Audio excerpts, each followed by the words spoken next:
The following is a Simpronto media production. Welcome to the Fasting Reset Summit for cutting edge and practical health information on fasting from some of the world's leading health experts, where we promise to support you on your fasting journey with every presentation. And now, here's your host, Chantel Ray. Welcome to the Fasting Reset Summit. You might be wondering where Chantel is, but today she has reversed roles and she's going to be answering questions for you. I am Heather Remick and I am here to ask Chantel 10 questions that you're dying to know about fasting. So Chantel is the author of 3 books, one on intermittent fasting called Waste Away, one on long-term fasting called Fasting to Freedom, and a Bible study called Freedom from Food. Welcome, Chantel, and tell us a little bit about yourself and how many fasts you've done in the last year. Yeah, well, I feel like, thank you, Heather, and thanks for interviewing me. Yes. I personally have just done so many fasts, and so I don't want people to kind of get overwhelmed, but in the last year, I've done at least 124-hour fast. I've done two-day fast. I've done about 20 two-day fasts, so 48 hours. I've done about 10 3-day fasts. I've done some 5-day fasts. I've done one 8-day fast with just water. And then I did one fast. I tried to do a 21-day fast, but I couldn't make it. So I did 7 of those days with just water. Then I did 7 days with bone broth and green juice. And then I did the last 7 days with fruits and vegetables and smoothies and nothing else. So it was a total of 21 days, but I kind of broke it up into 3 segments of 7 days. And you might be listening to me say this and say, wow, this chick is crazy. I feel sick when I skip breakfast. And why would I ever consider going days without food? And there's just so much power in fasting. And so you can work your way up to it. It's like, I love the thing called the 5K, the couch to 5K. It's like they teach you how to literally be from just sitting on your couch all the way to running a 5K.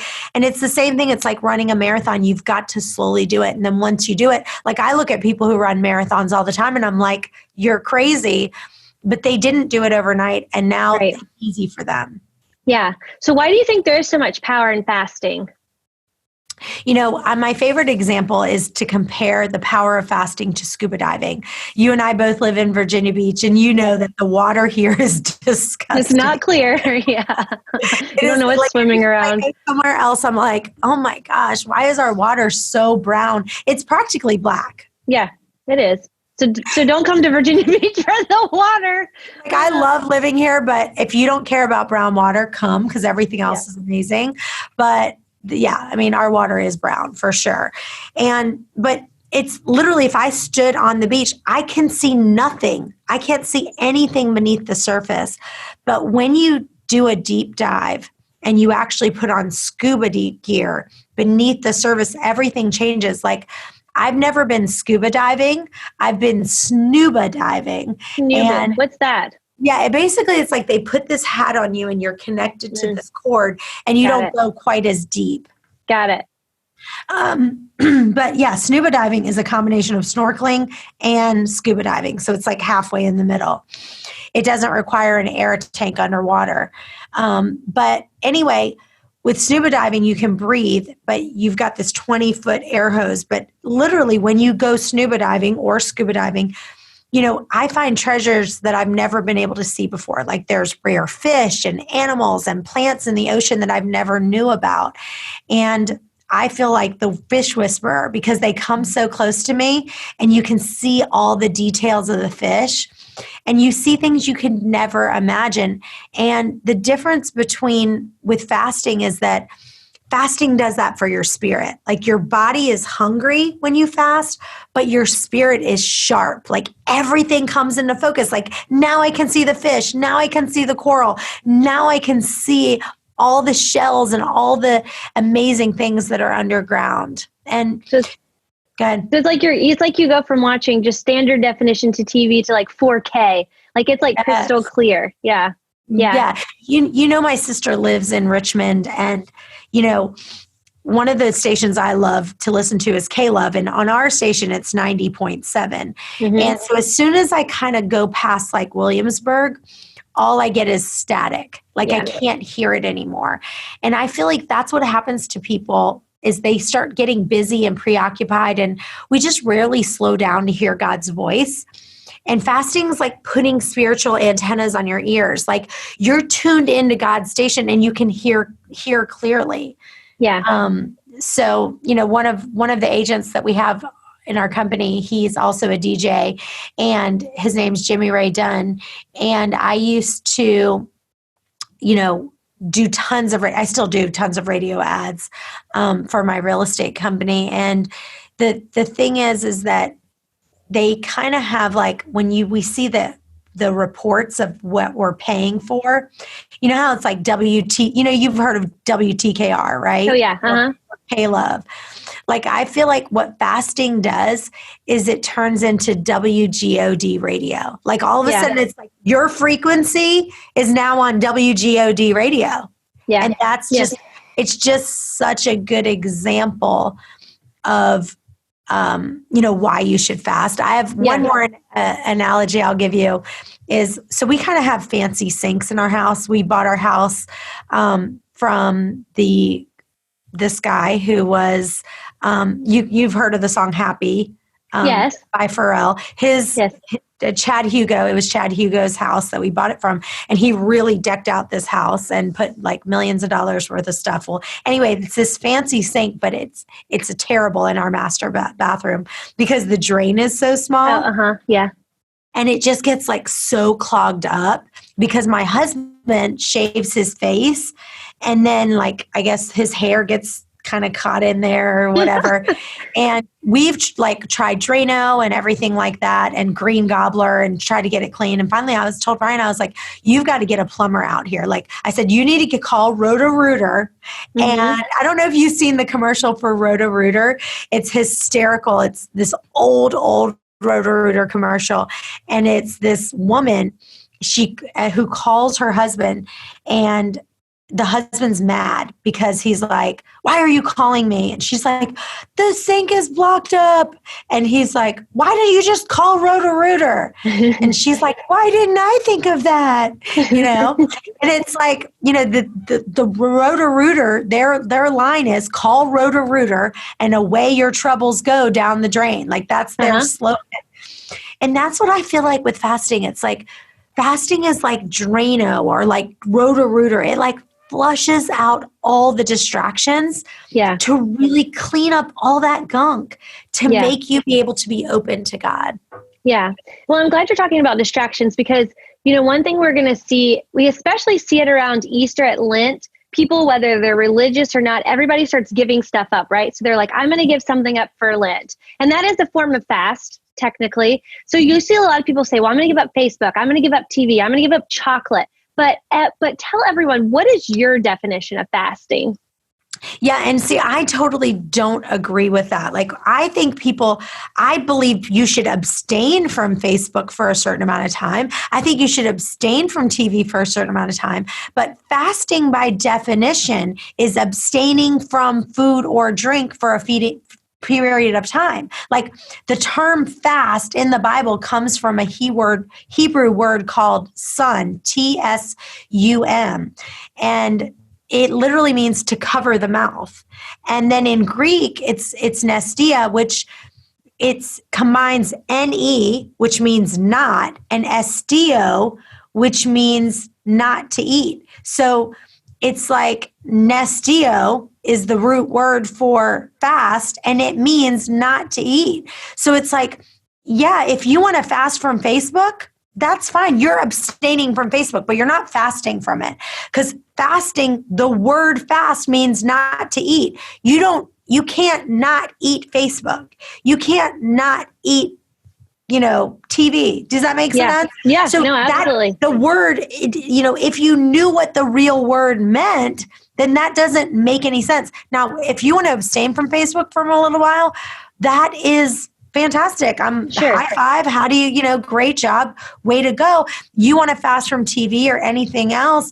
What you're saying when you fast from TV, you're not fasting. You are abstaining from it. Fast is not the word that you can use. Yeah, absolutely. You're not getting the same amount of clarity as when you are fully fasting from food or drink. So talking about the root of that word, let's talk about the next thing. do you think the Bible commands us to fast? What does it say in the Bible about it? I believe that fasting needs to be part of your Christian practice, and the Bible does back us up on this. Fasting is mentioned over 77 times in Scripture. In Matthew 6, Jesus talks about 3 different principles, and there are 3 Christian disciplines: praying, giving, and fasting.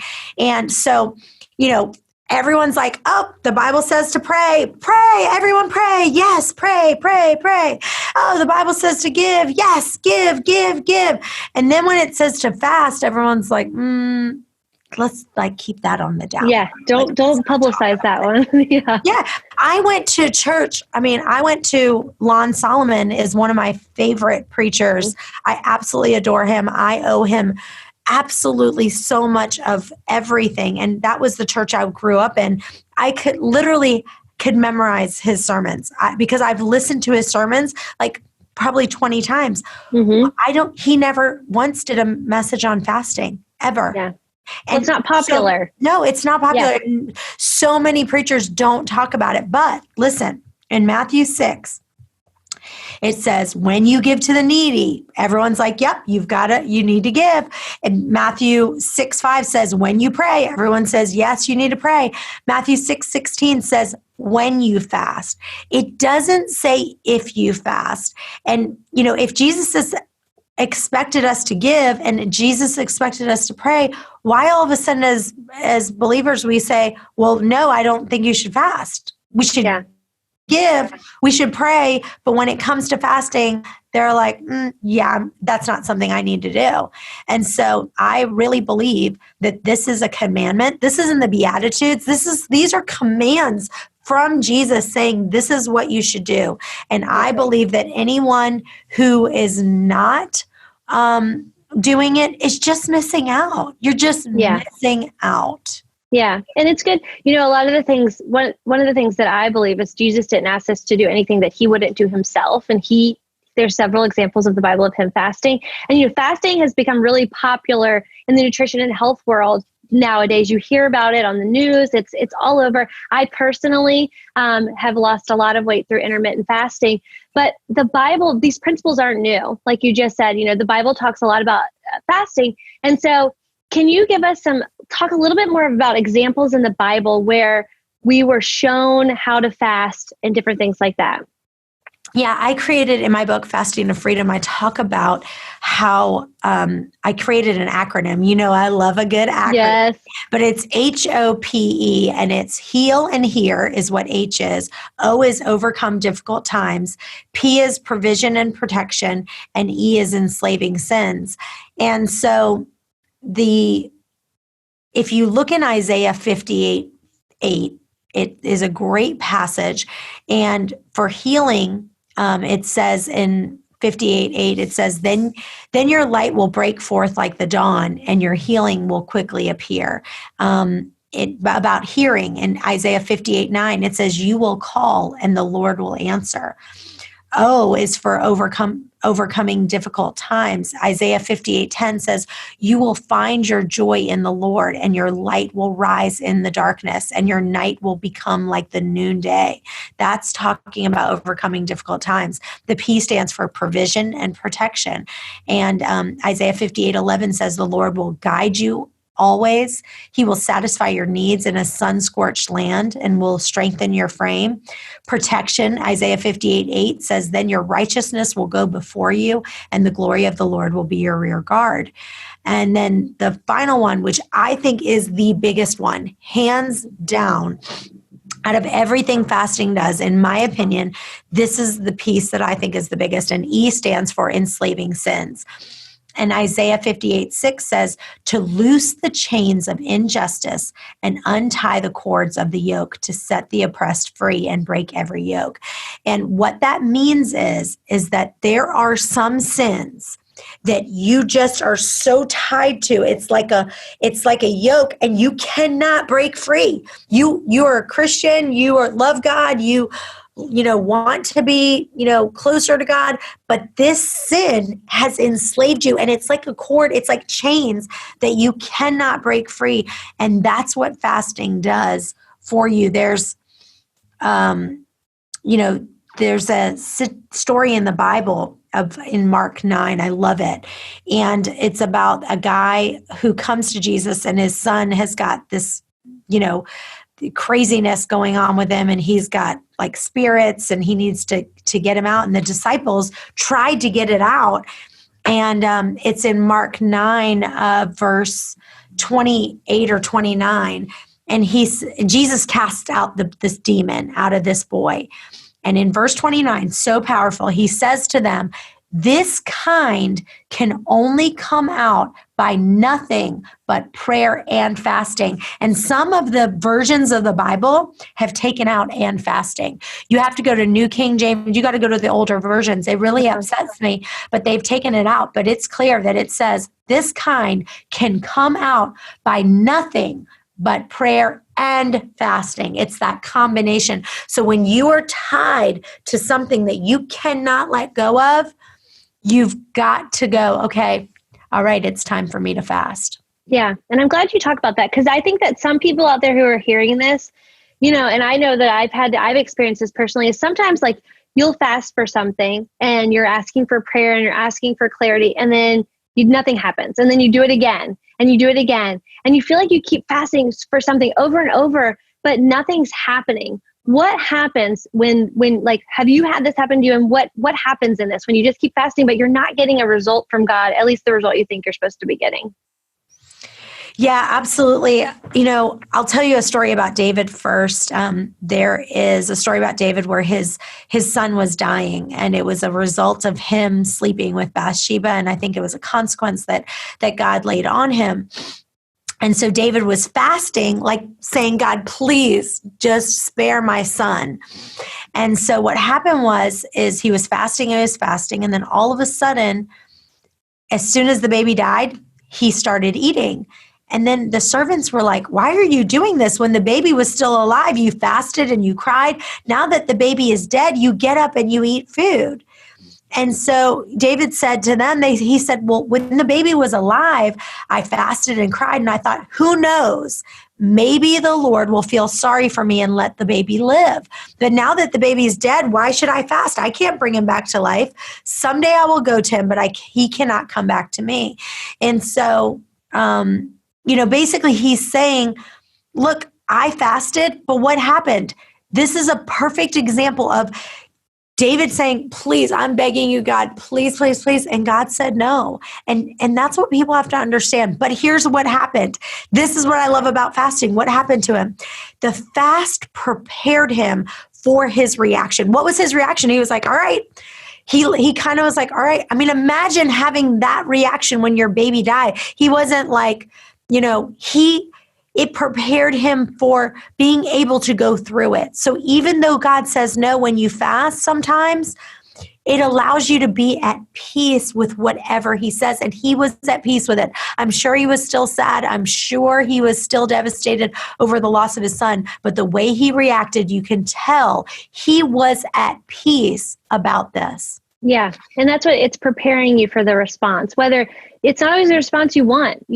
There's a song, it's a famous Garth Brooks song. It's called Some of God's Greatest Gifts Are Unanswered Prayers. But the truth is there aren't unanswered prayers. It's just not always the answer that we're looking for. I have a perfect example of that. I love that song, but one was with my house. The house that I live in now, we literally got the deal of the century. When we bought it, we had millions of dollars worth of equity in the house the day we closed on it. And it was just a gift from the Lord. And I had written a contract on another house that was smaller, not as nice. And I begged God for it. And it was just like, I really want this house. And I was so sad about it, and I wanted it and I wanted it. And God said no. And the house that God gave me was so much better. And so sometimes you have to go, even if he says no to that, there's a reason and there's something that is going to be better for me. And God said no to me so many times on different fasts that I've prayed about. There's something that I'm actually on a 3-day fast right now and I'm praying about. And he hasn't said no yet, but nothing has come from it yet. I'm still praying that it will, but I can tell that I'm at peace. Like whatever he chooses at this point with this situation that I'm praying about personally, I'm at peace for it. And so even if he says no, I'm still praying that he says yes. But if he says no, I have a peace about it. Good. So now that we've talked a little bit about fasting, let's talk about people who are deciding, okay, so yeah, I should start fasting, but they're like, I can't even skip breakfast. Like, you're telling me you do these one day and you do a 3-day fast. Like, what advice would you give to someone who's just getting started in the fasting? Yeah, I think it is very funny because most of the people I meet, when they hear that I'm just doing a 2-day fast, and they're like, oh my gosh, if I do a 2-day fast, I'm going to die. Like, they literally feel that way, that if they don't eat for a day, they're going to die. And, the results are so good and so amazing. This is not dieting.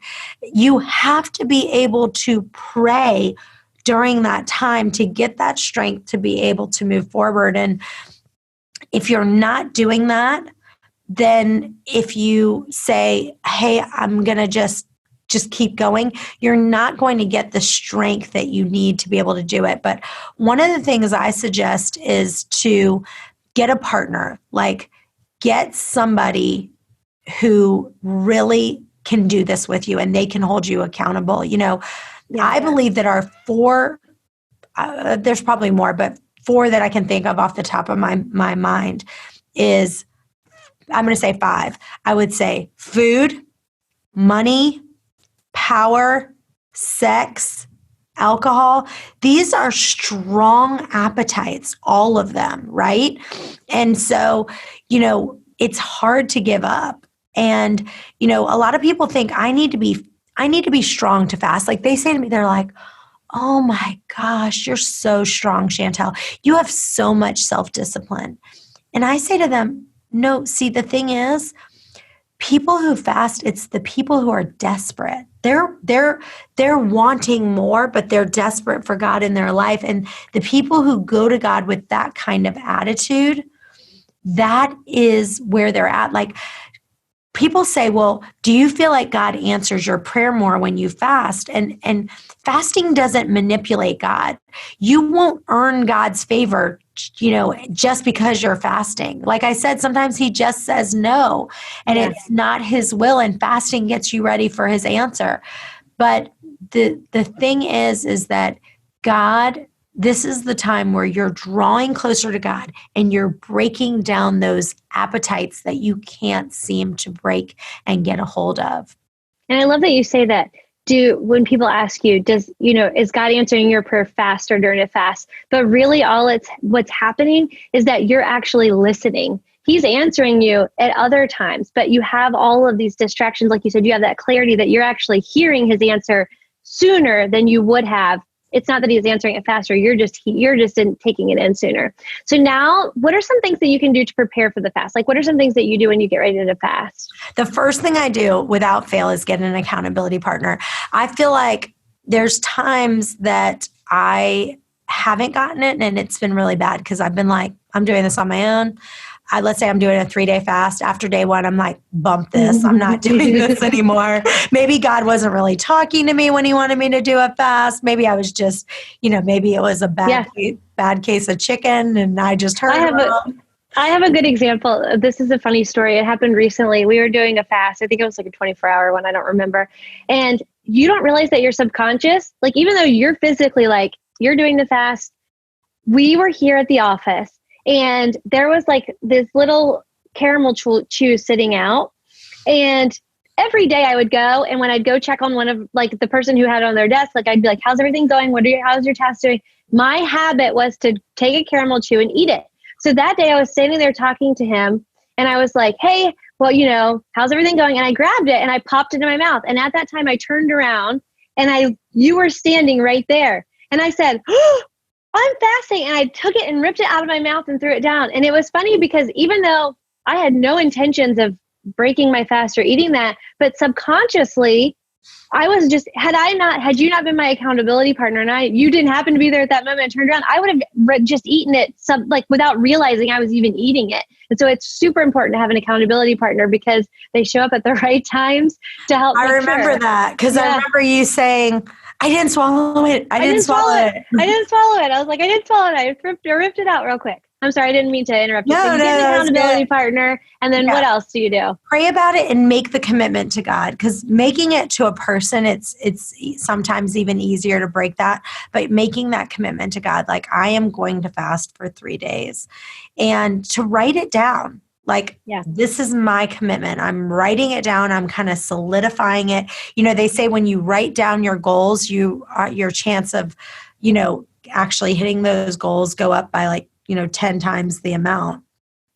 So writing it down and making sure that you get some accountability partners, to me, is one of the biggest things. And the other piece that really has helped me is that when I'm going to get ready for a fast, a lot of times I will really clean up my eating the day before or 2 days before. I have a pretty clean diet anyway, but I might just the day before just have fruits and vegetables, or I'll just make sure everything I'm eating, I believe in the 80-20% rule, like 80% of what I eat is clean, 20% is whatever I want. But the couple days before the fast, or especially the day before the fast that I'm going to do it, I really make sure that everything I'm eating is just really super healthy. So that would probably be it. Awesome. Now, so you've done some longer fasts. Not a lot of people have done those. So tell me a little bit about what are some of the downsides to the longer fast? Like, what if you just get to the point where you feel terrible? I know during that 21-day fast, you really hit some walls and you just really, really felt terrible.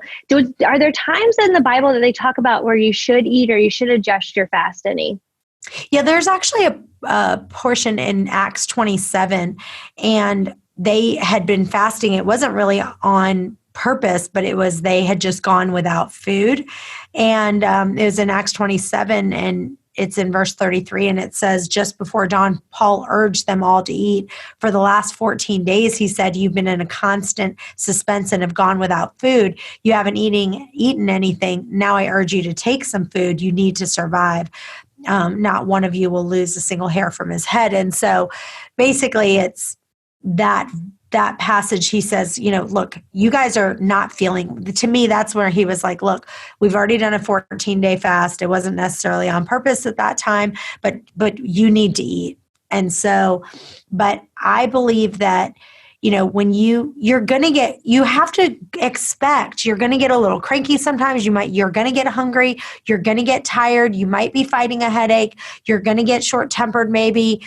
But there's also times where you're feeling great.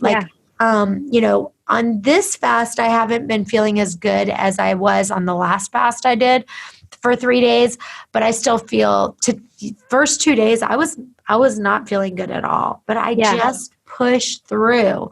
So I think that it has to be to the point where you're like, I am dying on the vine, and not just, oh, I've got a really bad headache, I have to get to the place of, for me, once I got to 7 days, I was feeling really, really bad. And that's when I said, okay, now let's switch gears. Now I'm going to add bone broth. Now I'm going to do green juice. And then after the 7 days, I'm going to add fruits and vegetables. So you can modify your fast. But if you are what I would say is you should be able to do a 2 to 3 day fast. That's the thing. It's mental. A lot of people, I've seen people are like, I'll do a 1 day, but I cannot do 2. And I say, yes, you can. Yeah. You are letting the devil get in your head, and you're saying, he's going to you and go, but I just feel so terrible. You are going to feel terrible for a little while. It's okay, because the benefits of it is so amazing. I mean, I have a friend who just did a 5-day fast. She had an Achilles injury, and literally she said that her Achilles has never been better. She, for 1 year, struggled with it. Her body would not heal. And after 5 days, I've seen people with financial breakthroughs that they've never seen before, marriages that have come back together. I've seen people break their eating disorders and stop binge eating. I've seen so many things. But again, I feel like it's not just a one and done. There's times where you go, I've got to keep fasting in order to just keep praying, keep fasting. And so, for example, Remember when I said when God said no? Mm-hmm. That is not included in enslaving sins. And that's really important to understand, is that when it's an enslaving sin, God is not going to say no to that, because God doesn't want you in bondage to alcohol. God doesn't want Right. you in bondage. So he's never going to say no to that. So if you're still in bondage to that in any way, shape, or form, guess what? You need to continue to pray and fast. And I will tell you, most of the time in the Bible, they're talking about 3 days and 7 days. There are 3 days, 5 days, 7-day fast, but there's a lot of 3 days and there's a lot of 7-day fasts. And for me, the 3 days and the 7 days, you'll see results with 1 day, but 3 days and 7 days is where you are like kind of falling before God, saying, God, I really need you. I need you to kind of intervene here. And I feel like those are just super powerful. Yeah. Well, we've talked a lot about like the Christian religion and what it says about fasting. Is there a lot of other religions that do fasting? Yeah, I mean, Muslims do fasting. My dad, before he passed away, was Muslim, and my whole dad's side is Muslim. And they do fasting from sunup to sundown for 30 days for the entire month of Ramadan. And Hindus fast, Buddhists do fasting. I mean, Moses fasted for 40 days. Jesus fasted for 40 days. Elijah fasted for 40 days. Daniel fasted with the Daniel fast for 21 days. Paul did a 7-day. He did a 14-day. He did a 3-day. I mean, it's just, every religion I know of, that there is some sort of fasting into it. So whatever religion you are kind of a part of, I believe regardless, fasting has so many benefits. Yeah. Well, I have one last bonus question, just to kind of wrap it up. So what happens when the fast is over? So the first thing people think is like, they haven't eaten in 2 days, they haven't eaten in 3 days. And they're like, oh my gosh, I'm going to eat a big steak. I'm going to eat blah, blah, blah, blah, blah. But what I have found is that sometimes when you go to eat that first meal, you actually feel worse. So when you've done a longer fast, what is your advice to people about how to ease back into like your regular eating pattern? Yeah, because you have to think that your digestive system, has kind of taken a break. And when you're coming out of a fast, it's really important to ease your body back into the process of digesting regular foods. And, maybe your stomach has got less reduced enzyme production and, the mucus lining in your stomach. And, if you overeat at that next meal, or if you ingest certain foods too quickly, which is one of my problems because I like to eat really fast. So one of the tips is, number one, you've got to slow down with whatever it is. Because even if it's something good, your first reaction is like me to be like, and just go crazy. And you need to kind of set a timeline depending on how long you've been fasting. So like if I've been fasting 1 day, for me personally, because I'm so used to fasting, I can eat whatever I want. I don't need to do bone broth and this and that. 2 days, even for me now, 2 days, I have to be a little bit careful, but my body is just so used to doing it that I don't have to do this extended one. But once I start doing 3 days or more, but that's different from other people. I suggest really focusing on fruits, fruits by themselves. That's one of the things that I suggest, because fruits have a hard time digesting with other things. So you can start with fruit and then wait 20 minutes so that fruit digests so well, but it digests really well by itself. So I would eat fruit and then just wait 20 minutes and then eat whatever else I was going to eat. But I would just try to make it really kind of, if you're doing a really long one, like maybe 7 days, I would start with like soup. I would start with a smoothie. I would start with those kind of things, but I would just try to keep it as clean as possible till your body, like if you start doing bread as your first thing that you're eating, I just don't suggest that. I just think whole foods, but really trying to do fruits, veggies, broths, soups. And again, it just depends on how long, you fasted for originally is what really makes it. But the fruit is a big one. You want to make sure that you're doing that by itself. And I would try to avoid dairy and avoid gluten and grains for that first couple of meals, just to kind of get your body used to it. Well, awesome. Well, you have definitely done a lot of fasting, and you're just an incredible woman of God and just have really leaned on Him. And I thank you so much for answering these questions today. Will you let them know where they can go find more about fasting, your books, you have some new products coming out? Yeah. So for me right now, I've got this amazing video course that I'm doing. And that is where I interviewed a lot of women who have been thin their whole life and they never struggled with food. And so that is something I'm doing. I have a bunch of supplements I've started as well, like some different protein powders that are really clean and great, and some different supplements that have really helped heal my body, because I was very sick for a while, and I found some different things that really helped heal my body. And so if you go to chantelrayway.com, you can kind of see some of the different products that I have, but I would suggest getting the video course. I would suggest getting the supplements, and I would also suggest getting any one of my books, either Waste Away, Fasting to Freedom, or the Bible study that I have. Awesome. Well, thanks so much for answering all these questions today. We loved having you on the opposite side of the camera.